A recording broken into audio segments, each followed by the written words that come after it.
Long before we all carried plastic water bottles, there was the hip flask. It was carried and concealed in a pocket.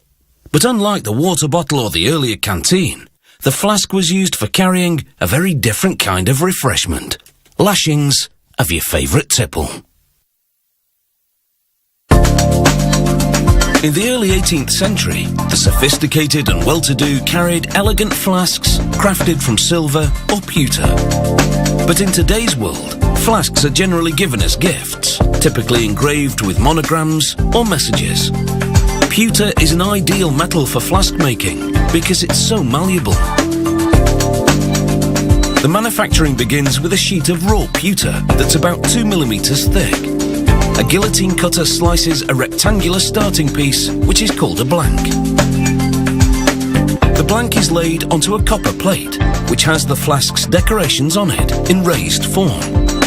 The plate and blank then go through a rolling press, and the compression stamps the design into the malleable pewter.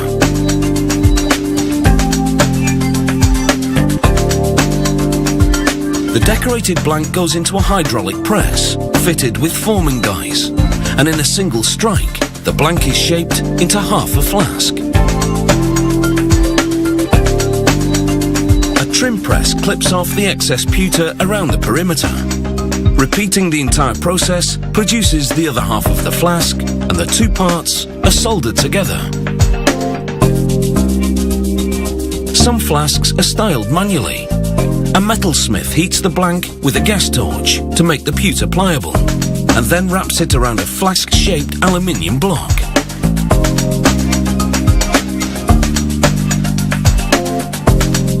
He hammers the adjoining edges flat with a wooden mallet, and fuses the edges by running a line of pure tin solder down the entire length of the joint.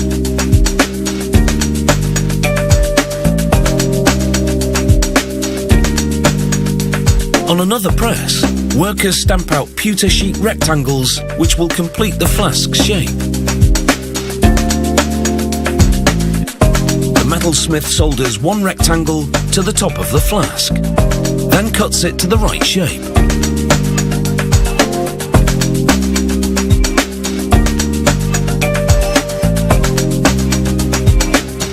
A pewter thread is then added to make the cap.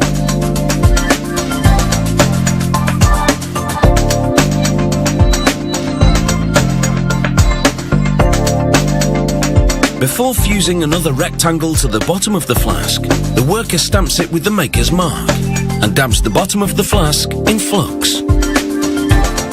Flux is a chemical which helps solder run smoothly without globs. The bottom is then soldered to the flask and the craftsman contours it.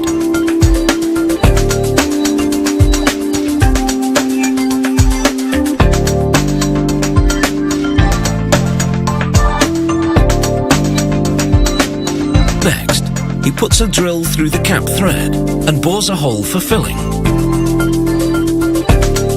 Then, with an abrasive belt, he grinds all the solder seams flat, making them barely visible. The finished flasks are filled with water to check for leaks and clean the interior.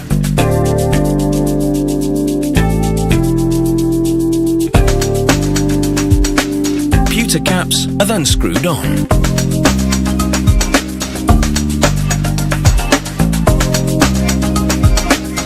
Now a buffer takes over. With a cloth wheel and pumice, he removes any little imperfections from the surface.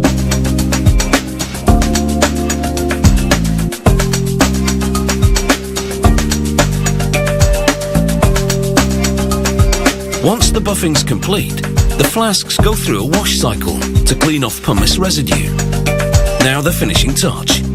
A polisher shines up the pewter until it has a reflective mirror finish.